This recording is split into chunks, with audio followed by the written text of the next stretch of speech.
नमस्कार दोस्तों, मिल्खा सिंह आज तक भारत के सबसे प्रसिद्ध और सम्मानित धावक हैं। स्वतंत्र भारत के पहले व्यक्तिगत खेलों स्टार मिल्खा सिंह ने अपनी गति और खेल के लिए जुनून की भावना के साथ एक दशक से अधिक लंबे समय तक ट्रैक एंड फील्ड इवेंट में राज किया है। कई रिकॉर्ड बनाए, अपने करियर में कई पदक जीते। मेलबर्न में 1956 में ओलंपिक में भारत का प्रतिनिधित्व किया, रोम में 1960 में ओलंपिक और टोक्यो में 1964 के ओलंपिक में मिल्खा सिंह ने अपने शानदार प्रदर्शन के साथ दशकों तक भारत के सबसे महान ओलंपियन बने रहे। 20 नवंबर 1929 को गोविंदपुरा, जो अब पाकिस्तान का हिस्सा है, में एक सिख परिवार में जन्मे मिल्खा सिंह को खेल से बहुत लगाव था। वह विभाजन के बाद भारत आ गए और भारतीय सेना में शामिल हो गए थे। सेना में रहते हुए इन्होंने अपने कौशल को और निखारा। एक क्रॉस कंट्री दौड़ में 400 से अधिक सैनिकों से दौड़ने के बाद छठे स्थान पर आने वाले मिल्खा सिंह को आगे की ट्रेनिंग के लिए चुना गया, जिसने प्रभावशाली करियर की नींव रखी। 1956 में मेलबर्न आयोजित हुई ओलंपिक खेलों में उन्होंने पहली बार प्रयास किया। भले ही उनका अनुभव अच्छा न रहा हो, लेकिन वी टूर उनके लिए आगे चलकर लाभदायक साबित हुआ। 200 मीटर और 400 मीटर की स्पर्धाओं में भाग लेने वाले अनुभवहीन मिल्खा सिंह गर्मी की स्टेज से बाहर निकाल दिए इसके, लेकिन चैंपियन गर्ल जेनेसी के साथ एक मुलाकात ने उन्हें अपने भविष्य के लिए बहुत बड़ी प्रेरणा का ज्ञान दे दिया। मिल्खा सिंह ने जल्द ही अपने ओलंपिक में निराशाजनक प्रदर्शन को पीछे छोड़ दिया और 1958 में उन्होंने जबरदस्त एथलेटिक्स कौशल प्रदर्शित किया, जब उन्होंने कटक में नेशनल गेम्स ऑफ इंडिया में अपने 200 मीटर और 400 मीटर स्पर्धा में रिकॉर्ड बनाया। मिल्खा सिंह ने राष्ट्रीय खेलों के अलावा टोक्यो में आयोजित 1958 एशियाई खेलों में 200 मीटर और 400 मीटर की स्पर्धाओं में 1958 के ब्रिटिश साम्राज्य और राष्ट्रमंडल खेलों में 400 मीटर में स्वर्ण पदक जीते। उनकी अभूतपूर्व सफलता थी जिसकी वजह से उन्होंने उसी वर्ष पद्मश्री पुरस्कार से सम्मानित किया गया।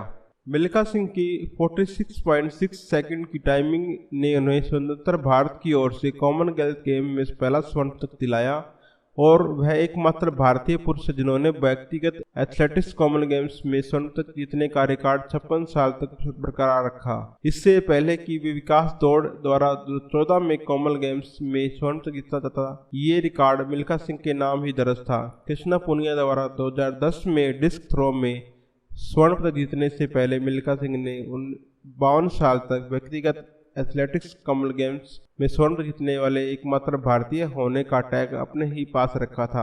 अपने चरम पर पहुंच चुके मिल्खा सिंह ने विभाजन के बाद एक दौड़ के लिए पाकिस्तान जाने का फैसला किया और उन्होंने 99 प्रतियोगिताओं में आगे को पीछे छोड़कर सबसे आगे निकलते हुए शानदार प्रदर्शन किया। इस भारतीय जिनको देख पाकिस्तान के जनरल अयूब खान ने उन्हें द फ्लाइंग सिख का नाम दिया।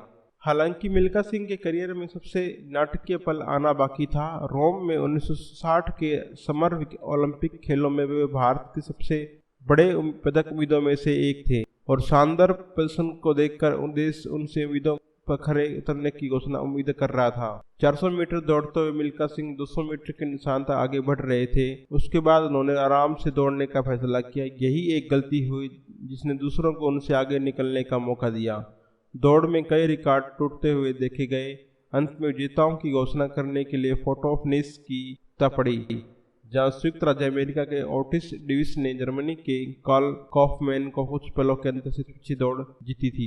वही उस रेस में मिल्खा सिंह ने 45.73 के समय चौथे स्थान पर रहे। ये एक राष्ट्रीय रिकॉर्ड था जो 40 वर्षों तक नहीं टूटा था। धीरे धीरे अपने करियर को आगे बढ़ाते हुए मिल्खा सिंह ने करियर का मुख्य आकर्षण 1964 के एशियाई खेल था, जहां उन्होंने 400 मीटर और 800 मीटर रिले स्पर्धाओं को स्वर्ण पदक जीते। टोक्यो में जो हुए 1964 ओलंपिक में मिल्खा सिंह का प्रदर्शन यादगार नहीं था। जहां वो केवल एक ही इवेंट में भाग ले रहे थे, वो था 4 गुना 400 मीटर रिले दौड़। मिल्खा सिंह के नेतृत्व वाली भारतीय टीम गर्मी के कारण आगे बढ़ने से असमर्थ थी। लंबे समय तक मिल्खा सिंह ने अपने दौड़ने वाले जूते 1958 एशियाई खेल 1958 गर्मियों की बात है जब मिल्खा सिंह ने अपने चरम पर थे। उन्होंने 1958 में टोक्यो एशियाई खेलों में 200 मीटर 400 मीटर में स्वर्ण पदक जीता था। राष्ट्रीय मंडल खेलों में शीर्ष पोडियम स्थान हासिल करने वाले पहले भारतीय बने। दिलचस्प बात यह है कि 200 मीटर स्पर्धा में भारतीय दिग्गज धावक ने पाकिस्तान के अब्दुल खालिक के साथ एक बराबरी की दौड़ में 1 सेकंड के 10वें हिस्से में इससे आगे रहते हुए स्वर्ण पदक कब्जा जमाया था। तब पाकिस्तानियों ने मिल्खा सिंह को लाहौर में 1960 भारत पाकिस्तान खेल प्रतियोगिता में दौड़ के लिए आमंत्रित किया था। मिल्खा सिंह ने फर्स्ट पोस्ट में बताया था कि मुझे याद है कि हमारे कोच ने दौड़ शुरू होने से पहले पाकिस्तान की कोच से मिलवाया था।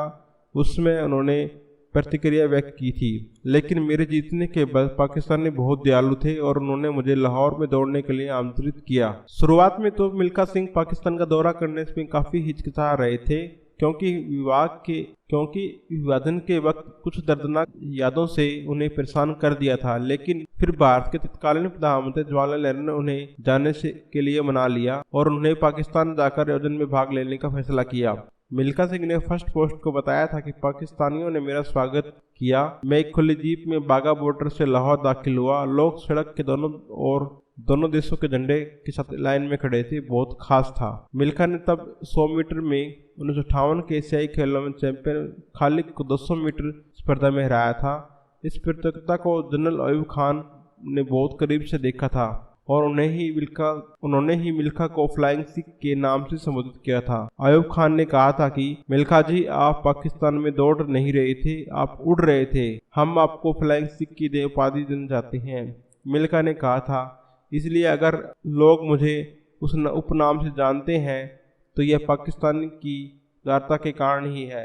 बहुत सालों से Usain Bolt, Allyson Felix, Dafne स्किन और हेल ग्रिप्स सालसी जैसे दिग्गज एथलीट्स को दुनिया में अपना नाम बनाया हुआ है। अगर बात करें भारत की और तो इस क्षेत्र में काफी पीछे था। हालांकि कुछ एथलीट्स ऐसे निकले जिन पर भारतीय एथलीट्स दम रहा, उनमें खूब नाम कमाया। भारतीय की ओर से एक नाम तैयार हो चुका था, वह था मिल्खा सिंह, जिसके ऊपर 1960 में रोम ओलंपिक गेम्स का दौर था। फ्लाइंग सिख के नाम से मशहूर मिल्खा सिंह दूसरी बार ओलंपिक हिस्सा लेने के जा रहे थे। उन्होंने 2 साल पहले यानी 1958 में एशियन गेम में 400 मीटर गोल्ड मेडल जीता हुआ था। यही वजह थी कि मिल्खा से ओलंपिक की उम्मीदें बढ़ गई थी। मिल्खा सिंह 1958-1962 एशियन गेम्स के फतेह कर कॉन्टिनेंट स्तर पर अपने नाम का डंका बजाया हुआ था। लेकिन 1960 ओलंपिक गेम्स की दौड़ मिल्खा सिंह की कभी नहीं भूल नहीं सकते, जिन्होंने वे दौड़ चौथे स्थान पर थे। 400 मीटर ले रहे मिल्खा सिंह ने क्वार्टर फाइनल तक सफर माने बहुत सफाई से पार किया। यहाँ तक कि सेमीफाइनल में उनका प्रदर्शन बहुत बेहतर हो गया। उन्होंने यूएस के ऑटिक्स डेविस को पीछे रहकर फाइनल में कदम रखे। प्रीलिमिनरी राउंड में शानदार प्रदर्शन दिखाने के बाद मिल्खा सिंह फाइनल में जाने के लिए फेवरेट तो बन ही गए, लेकिन उनसे मेडल जीतने की उम्मीदें और भी बढ़ गई। जिस तरह से वे दौड़ रहे थे, देख कर लग रहा था कि भारत का ट्रैक और फील्ड मेडल जीतने का सपना पूरा हो ही जाएगा। एक तरफ मिल्खा सिंह भारत के लिए इतिहास लिखने का बेकरार थे, दूसरी तरफ उनके प्रशंसक उनकी दुआ मांग रहे थे। पूरा भारत एक हो चुका था, उनकी सबकी जुबान पर एक ही नाम था, मिल्खा सिंह। इस दौड़ में निर्णय और त्रुटि देखी, जिस पर वजह से साउथ अफ्रीका के फिल्माओं पेस ने भारतीय मिल्खा सिंह को पछाड़ दिया। पेंस ने दौड़ 45.5 सेकंड में खत्म की, ब्रॉन्ज मेडल का एक हक जताया। मिल्खा भी खूब दौड़े और उनके और मेडल की बजाय सिर्फ 0.1 सेकंड का अंतर रह गया। इस मुकाबले के बाद कुछ सवाल खड़े हुए, लेकिन सच तो यह था कि भारत के हाथ से ट्रैक एंड फील्ड में मेडल फिर नहीं आया। ऑटिस डेविस ने इस रेस को 44.9 सेकंड में खत्म कर गोल्ड मेडल अपने नाम मोहर लगा दी थी। कार्ले और विजेता ऑटिस की डेविस के बीच का अंतर नाम मात्र बराबर रहा। आज भी मिल्खा सिंह के बेटे जीविक मिल्खा सिंह दिल में उस रोम के आंकड़े जाता है। वह काफी भारतीय की तरह सोचते हैं कि इन मेडल हमारे हाथ आता। ओलंपिक चैनल की बात करें, गोल्फर जीविक मिल्खा सिंह ने कहा कि उन्होंने मुझे कहा कि मेरी जिंदगी में सबसे बड़ी गलती थी और मैं उनके खुद को अभी माफ नहीं करूंगा। उन्हें हमेशा यही दुख रहा। उन्होंने खुद को दोषी माना और कहा, टॉप लेवल का एथलीट होने के नाते मैं गोल्ड मेडल जीतता था, लेकिन मैं रेस खराब मैनेज किया। मिल्खा सिंह ने अपने भले ही मेडल न जीता हो, लेकिन उस दिन उन्होंने दिल जीतने के साथ साथ नेशनल रिकॉर्ड भी बनाया। आज तक उन्हीं के नाम है। 1960 के रोम ओलंपिक गेम्स में भारतीय हॉकी टीम भी गोल्ड मेडल जीतने से वंचित रह गई थी और साथ ही मिल्खा के हाथ आते आते मेडल छूट गया था।